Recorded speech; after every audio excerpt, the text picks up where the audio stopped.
আসসালামু আলাইকুম স্যার, আসতে পারি? হ্যাঁ, ভিতরে আসেন। আরে কারা আপনারা? স্যার, এই যে আমার বোন সুমাইয়া, ও ইন্টারভিউ দিয়েছিল, আজকে ওর জয়েন করার কথা, এজন্য ওকে নিয়ে আসছি আপনার কাছে। হ্যাঁ, আপনার বোন সুমাইয়া, ও তো ইন্টারভিউতে ঠিক আছে। ঠিক আছে, কি আর বলবো। আচ্ছা আপনারা বসুন। ধন্যবাদ স্যার, অনেক ধন্যবাদ। দেখছিস স্যারটা মনে হয় অনেক ভালো। আল্লাহ, তুমি স্যারের প্রতি রহম করো। আয় আয়, বস বস। আল্লাহ, সুবহানাল্লাহ। আচ্ছা যাই হোক, আপনারা আসছেন, খুব ভালো হয়েছে। আর আপনার বোন সুমাইয়া খুব ভালো রেজাল্ট করেছে, ওর রেজাল্ট অনেক ভালো। হ্যাঁ, তো আপনারা তো জানেন চাকরির বিষয়টা একটু আলাদা, মানে সবই তো বুঝতে পারছেন আর কি। মানে চাকরি হয়ে যাবে আপনার বোনের। ওই যে লাখ পাঁচেক টাকা যদি ব্যবস্থা করতে পারেন তাহলে হবে, আর যদি ব্যবস্থা না করতে পারেন তাহলে কিছু করার নেই। কারণ এখনকার তো বিষয় তো বোঝেন সবই, টাকা পয়সা না হলে আসলে চাকরি সম্ভব না। লাখ পাঁচেক টাকা হলে চাকরি কনফার্ম করে দেবো, রেজাল্ট অনেক ভালো। কি বলেন স্যার, 5 লক্ষ টাকা লাগবে? আর তাছাড়া আমার বোন তো অনেক ভালো রেজাল্ট করছে। আর 5 লক্ষ টাকা স্যার আমি কেমনে দিব? আমি তো অনেক গরিব মানুষ। আমার পক্ষে তো 5 লক্ষ টাকা দেওয়া সম্ভব না স্যার। আরে গরিব মানুষ তো আমি কি করব? আপনারা জানেন না যে টাকা ছাড়া কিছুই হয় না বাংলাদেশে? জানার পরও বোনকে নিয়ে এখানে চাকরি করতে আসছেন। টাকা না হলে চাকরি দিতে পারবো না আমি। যান এখান থেকে, চলে যান। যত সব বিরক্তি করে। এই সিকিউরিটি গার্ড, নেক্সট। স্যার, আমি আপনার কথা বুঝতে পেরেছি স্যার। তবুও যদি এই গরিবের উপরে একটু নেক নজর করেন, আর আমি আপনার জন্য অনেক দোয়া করব, আল্লাহ আপনার সহায় হবেন স্যার। আর তাছাড়া আমার বোন স্যার অনেক ট্যালেন্টেড, অনেক মেধাবী স্যার। আপনি যদি একটু দয়া করেন স্যার, এই উপরওয়ালার অশেষ কৃপায় স্যার আমার বোনটার চাকরিটা হয়ে যাবে স্যার। প্লিজ স্যার, আপনি একটু দয়া করুন স্যার। আরে আপনারা কি আমার কথা বুঝতে পারছেন না? আপনি যে আল্লাহ আল্লাহ করছেন, আল্লাহ কি আপনার চাকরি দিতে পারবে? উছিলা তো আমি, চাকরি আমি দেবো। দেখুন, এখানে চাকরি করতে গেলে 5 লাখ টাকা লাগবে। এখন টাকা দিতে পারলে চাকরি হবে, না দিতে পারলে বোনকে নিয়ে বেরোন। মানে আমি দারোয়ানটাকে কি বলবো? আরে জানতো, যত সব বিরক্ত করার একটা ব্যাপার। মানে হ্যাঁ, ভাইয়া, আমার মনে হয় চাকরিটা আর হবে না, চলো আমরা বাসায় চলে যাই। আমরা গরিব মানুষ তো, এর জন্য হয়তো আমাদের চাকরিটা হবে না। আর তুমি 5 লাখ টাকা কিভাবে জোগাড় করবে বলো? আরে সোমাইয়া, তুই এত অধৈর্য হচ্ছিস কেন?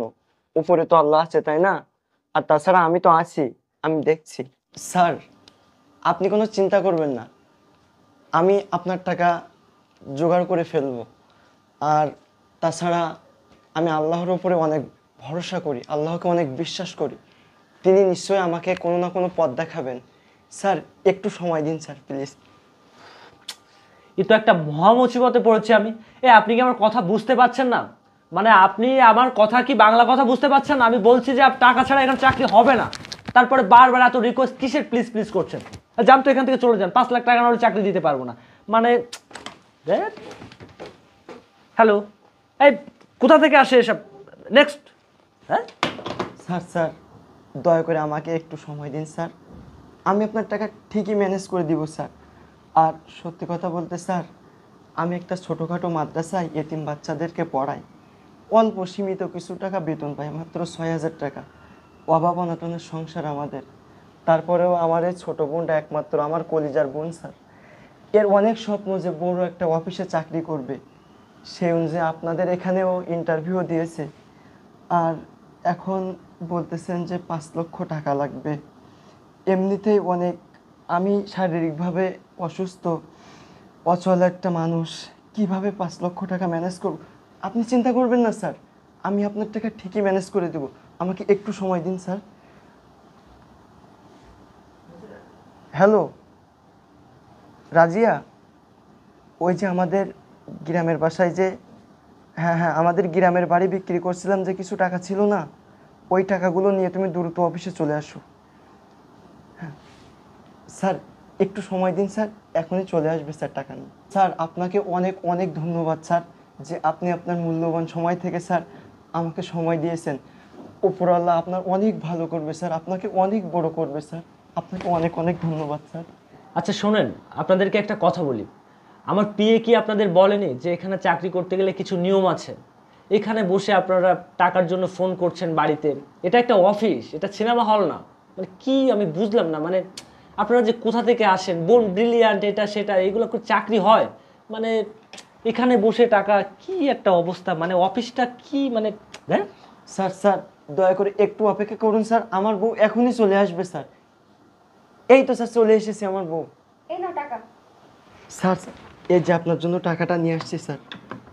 স্যার আমি আমার সর্বস্ব শেষ করে স্যার এই টাকাটা জোগাড় করেছি স্যার। এমনকি আমার বউয়ের গহনা আর আমার গ্রামে একটা ছোট বাড়ি ছিল স্যার, সেটাও আমি বিক্রি করে দিয়েছি শুধুমাত্র আমার বোনটার স্বপ্ন পূরণ করার জন্য স্যার। স্যার টাকাটা নিন স্যার। আর আমার বোনের চাকরিটা হবে তো স্যার? হ্যাঁ 5 লাখ না? হ্যাঁ স্যার 5 লাখই আছে। একটু দেখে শুনে দিবেন না, এখানে ক্যামেরা ট্যামেরা আছে মানে। হ্যাঁ চাকরি কবে 5 লাখ আছে না? আচ্ছা আমি গুনে নিচ্ছি, দাঁড়ান।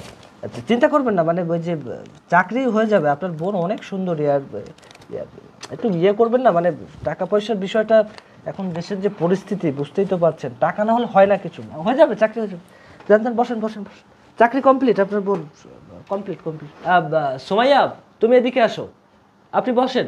সবই তার ইচ্ছা, চাকরি হয়ে যাবে, চিন্তা নেই, চাকরি কমপ্লিট। আসেন এদিকে আসেন। বোন তুই কোনো চিন্তা করিস না, তোর চাকরি ঠিকই হয়ে যাবে। যা স্যার ডাকতেছে, যা। আসুন দেখি ফাইলটা দেন আপনার। সোমাইয়া তাই না? জি স্যার। হ্যাঁ ওই যে চাকরি হয়ে যাবে। বাবা আপনি তো অনেক ব্রিলিয়ান্ট। হ্যাঁ সমস্যা নেই, ওই যে আমি আছি তো। ওই যে 5 লাখ তো নাকি?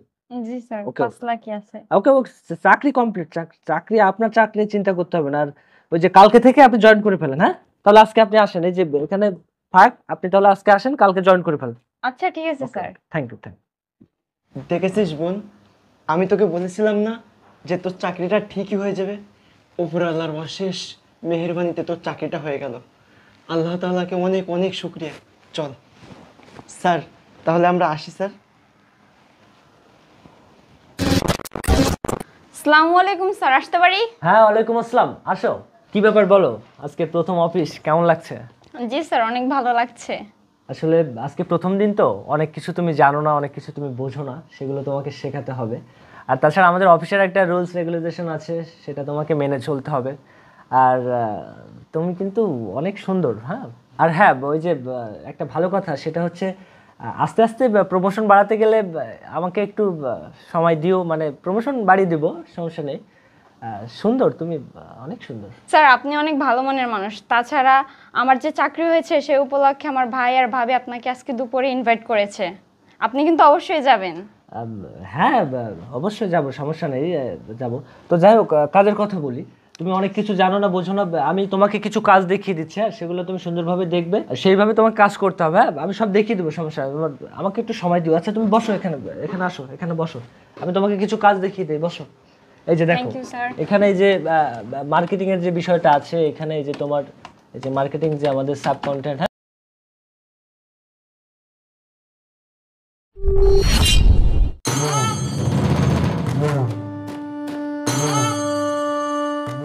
স্যার আসেন আসেন। ভাইয়া দেখো না কে আসছে। ও স্যার আপনি আসছেন স্যার?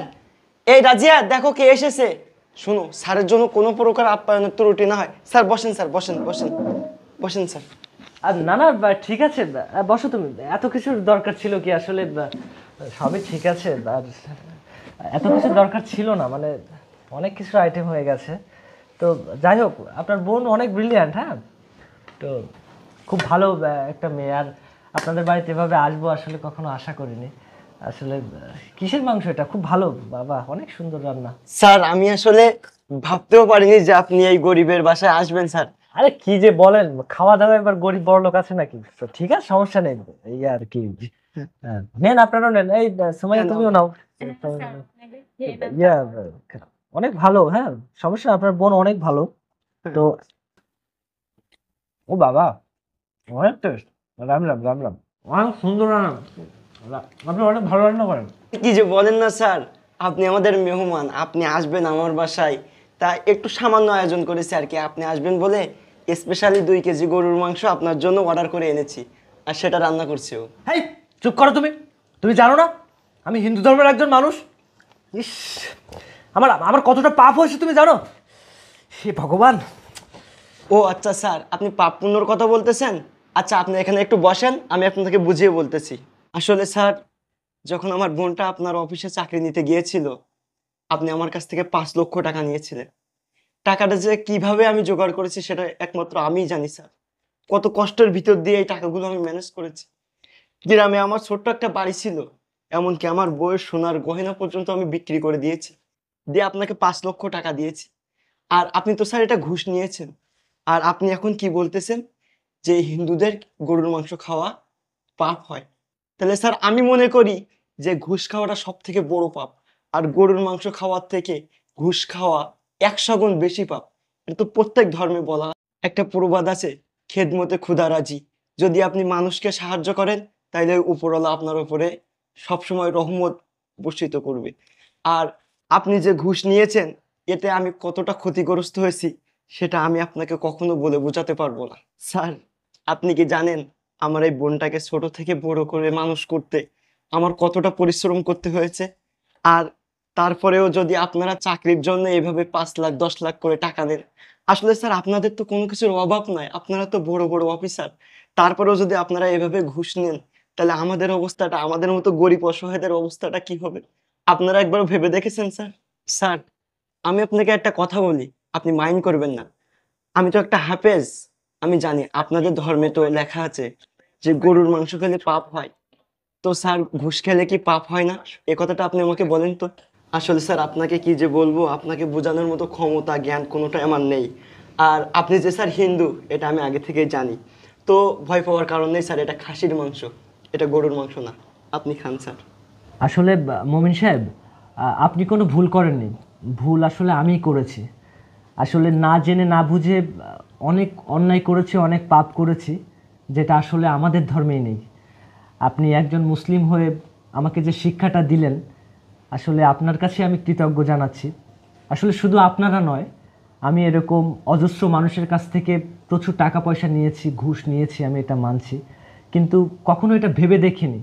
তাছাড়া লেখাপড়া শিখেছি, অনেক এডুকেটেড, অনেক শিক্ষায় শিক্ষিত হয়েছি, কিন্তু কখনো এই চিন্তাধারাগুলো মাথার ভিতরে আসেনি যে ঘুষ নেওয়াটা আসলে অপরাধ।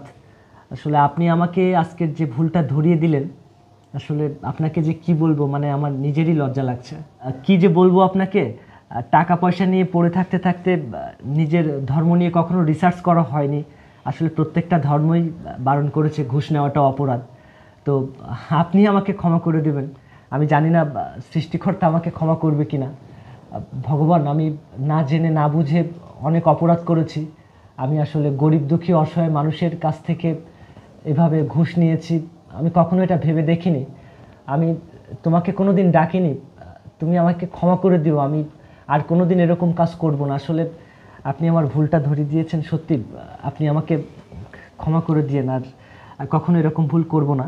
আর মমিন সাহেব, আপনার বোনের জন্য যে 5 লক্ষ টাকা আমাকে দিয়েছিলেন, আমি সে টাকাটা আগামীকালকেই আপনার বোনের কাছে দিয়ে দিব। আমি আর এরকম ধরনের কাজ কখনো করব না। আসলে এই ভিডিওটা বানানোর মূল উদ্দেশ্য ছিল, যেখানে আমাদের ধর্মে গরুর মাংসকে না করেছে, তার থেকে বেশি না করেছে ঘুষকে, অথচ ঘুষ খেতে পারছি, কিন্তু গরুর মাংস খেতে গেলে আমরা দ্বিধাবোধ করি। তো যাই হোক, আমরা ঘুষ থেকে দূরে থাকি।